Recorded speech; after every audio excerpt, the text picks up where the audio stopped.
Hi friends, Thursday morning காலையில் tiffin வேலையெல்லாம் முடிச்சுட்டு பையனை ஸ்கூலுக்கு அனுப்பிட்டு மதியம் லஞ்சுக்கு ப்ரிப்பேர் பண்ண ஆரம்பிச்சிட்டேன். நாளைக்கு பார்த்திங்கன்னா ஆடி வெள்ளி, 3வது ஆடி வெள்ளி அப்படிங்கிறதுனால சரி நாளைக்கு சாமி கும்பிட்லான்னு சொல்லிட்டு இன்றைக்கே வீடெல்லாம் க்ளீன் பண்ணி வச்சுட்டு பூஜை சாமான்லாம் தேய்ச்சி வச்சிட்டா நாளைக்கு காலையில் எழுந்தோடனே சாமி கும்பிட்றதுக்கு ரொம்ப ஈஸியாக இருக்கும். அதனால் இப்போ பார்த்திங்கன்னா நான் காலையில் சமைச்ச பாத்திரம்லாம் தேய்ச்சிட்டு லஞ்சும் செஞ்சு முடிச்சுட்டு அதுக்கப்புறம் வீடு க்ளீன் பண்ண ஆரம்பிச்சிடலான்னு சொல்லிட்டு வேகமாக வேலையெல்லாம் செஞ்சிட்ருக்கேன். சாதம் வடிக்கிறதுக்கு பார்த்திங்கன்னா ஒலை வச்சுட்டு பொரியலுக்கு உருளைக்கிழங்கு வேக வச்சிடலாம். வேக வச்சுட்டு ரொம்ப ஈஸியான ஆனியன் புளி குழம்பு வச்சிடலான்னு சொல்லிட்டு அதுக்காக சின்ன வெங்காயம்லாம் உரித்து எடுத்துக்கிட்டேன். சின்ன வெங்காயம்லாம் க்ளீன் பண்ணியாச்சு. இப்போ ஆனியன் புளி குழம்புக்கு சின்ன வெங்காயமும் தக்காளியும் கட் பண்ணிக்கலாம். டக்குன்னு பார்த்திங்கன்னா புளிக்குழம்புலாம் வச்சு முடிச்சுட்டு பொட்டேட்டோ பொரியலும் பண்ணிவிட்டு எல்லா வேலையும் சீக்கிரமாக முடிச்சுட்டு அதுக்கப்புறம் வீடு க்ளீனிங் ஒர்க் ஆரம்பிச்சிட்டேன். சமையல் வேலையெல்லாம் டக்குன்னு முடிச்சுட்டு வீடு பெருக்க ஆரம்பிச்சிட்டேன். வீடு பெருக்கிட்டு உடனே மாப் போட்டால் தான் எனக்கு பிடிக்கும். டக்குன்னு எல்லா ரூமும் பெருக்கிட்டு மாப் போட ஆரம்பிச்சிட்டேன். மாப் போட்டுட்டு அதுக்கப்புறம் பார்த்திங்கன்னா இருந்த துணியெல்லாம் மிஷினில் போட்டுட்டு காய வச்சுட்டு குளிச்சுட்டு அப்புறம் பூஜை சாமான் தேய்க்க ஆரம்பிச்சிட்டேன். இந்த மாதிரி நிறைய வேலை இருக்கிற அன்றைக்கி தான் ரொம்ப கஷ்டமாக இருக்கும். பாப்பாவையும் பார்த்துக்கிட்டு எல்லா வேலையும் செய்யணும். கொஞ்சம் சமாளிக்கிறதுக்கு கஷ்டமாக தான் இருக்கும். எல்லா ரூமும் மாப் போட்டுட்டு நான் லாஸ்ட்டாக தான் கிச்சன் க்ளீன் பண்ணுவேன். ஏன்னா ஸ்டவ் வந்து கிளாஸ் ஸ்டவ்வுங்கனால கொஞ்சம் சூடு ஆறணும், அப்போ தான் க்ளீன் பண்ண முடியும். டக்குனுங்க ஸ்டவ்வும் கவுண்டர் டாப் எல்லாமே க்ளீன் பண்ணிவிட்டு கிச்சனுக்கும் மாப் போட்டுருவேன். இவ்வளோ வேலைக்கும் நடுவில் பாப்பாவையும் பார்த்துக்கிட்டு பாப்பாவுக்கும் சாப்பாடு ஊட்டிட்டு அவளையும் அப்பப்போ தூங்க வச்சுட்டு அப்புறம் வந்து தான் எல்லா வேலையும் செய்வேன். இப்போ பாப்பா பார்த்திங்கன்னா தூங்கிட்டுருக்குறா. கிச்சன்லாம் க்ளீன் பண்ணிவிட்டு மறுபடியும் இருந்த பாத்திரம்லாம் தேய்ச்சிட்டு இருக்கிறதுலே பார்த்திங்கன்னா எனக்கு ரொம்ப ரொம்ப கஷ்டமான வேலை அப்படின்னா பாத்திரம் தேய்க்கிறது தான்.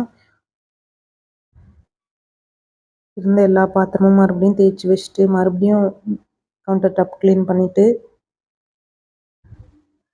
சிங்க்கும் நல்லா தேய்ச்சி கழுவிட்டேன்.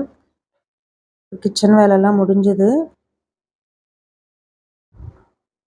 இப்போ பார்த்திங்கன்னா துணிலாம் எடுத்து காய வச்சுட்டு வெளியிலேயும் எங்களுக்கு கொஞ்சம் இடம் இருக்குது, அதுவும் மாப் போடணும். துணிலாம் கொடியில் போட்டுட்டு குளிச்சுட்டு வந்துட்டேன். குளித்த அப்புறம் தான் சாமிகிட்ட இருக்கிற பூஜை சாமான்லாம் எடுக்கணும் அப்படின்னு எங்கள் அம்மா சொல்லுவாங்க. அதனால் குளிச்சுட்டு பூஜை சாமான்லாம் எடுத்து வச்சுட்டு சாமி ஃபோட்டோ ஃபஸ்ட்டு க்ளீன் பண்ணிவிட்டு அப்புறம் பூஜை சாமான்லாம் தேய்ச்சி எடுத்துக்கிட்டேன்.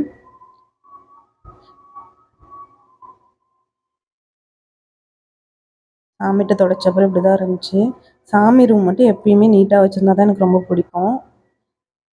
பூஜை சாமான்லாம் தேய்ச்சி எடுக்குங்காட்டியுமே டைம் பார்த்திங்கன்னா 4:30க்கு மேலே ஆயிடுச்சு. இப்படி தான் என்னோடய தேர்ஸ்டே க்ளீனிங் ஒர்க்கெல்லாம் போச்சு. விளக்கெல்லாம் இந்த மாதிரி தேய்ச்சி வச்சுட்டு திரும்ப கொஞ்சம் நேரம் வெயிலில் வச்சுட்டு அதுக்கப்புறம் தொடச்சி வச்சிட்டோன்னா நாளைக்கு காலையில் எழுந்தோடனே சாமி கும்பிட்றதுக்கு ரொம்ப ஈஸியாக இருக்கும். இதெல்லாம் எடுத்துகிட்டு போய் வெயிலில் கொஞ்சம் நேரம் வைக்கணும்.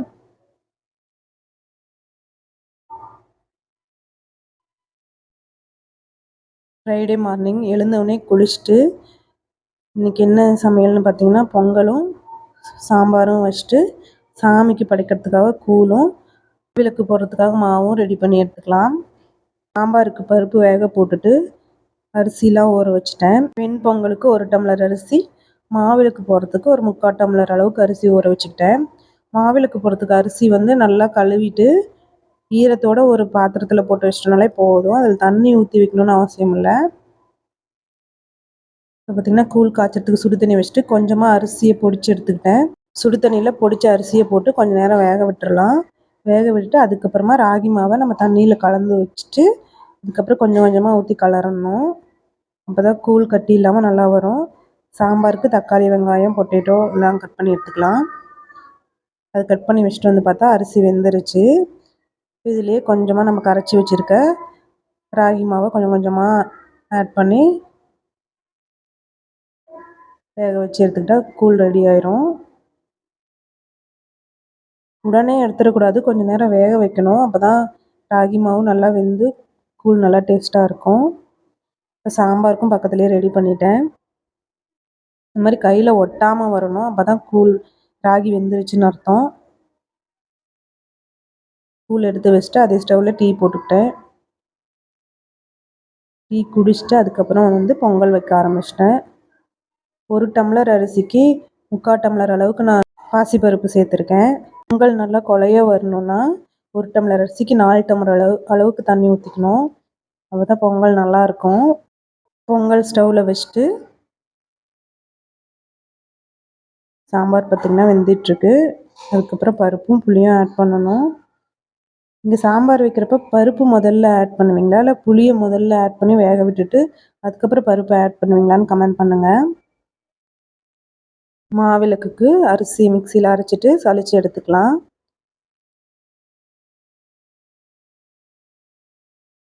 நல்லா இந்த மாதிரி பொடியாக அரைச்சிட்டு சலிச்சு எடுத்துட்டா மாவிளக்குக்கு ரெடி ஆயிரும்.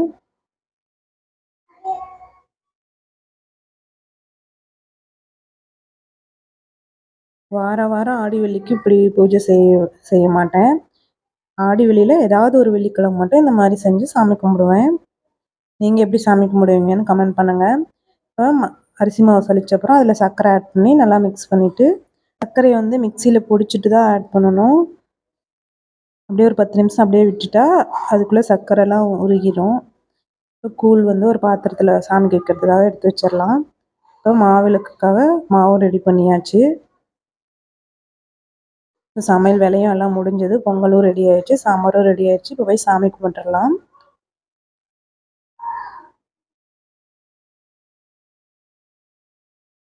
நீங்கள் ஆடி வெள்ளிக்கு என்னென்ன பண்ணுவீங்க, என்னென்ன பிரசாதம் பண்ணி சாமி கும்பிடுவீங்க அப்படின்னு கமெண்ட் பண்ணுங்கள் ஃப்ரெண்ட்ஸ். எனக்கு தெரிஞ்ச மாதிரி நான் சாமி கும்பிட்ருக்கேன். எல்லாம் ரெடி பண்ணி சாமி கும்பிட்டு முடிச்சாச்சு.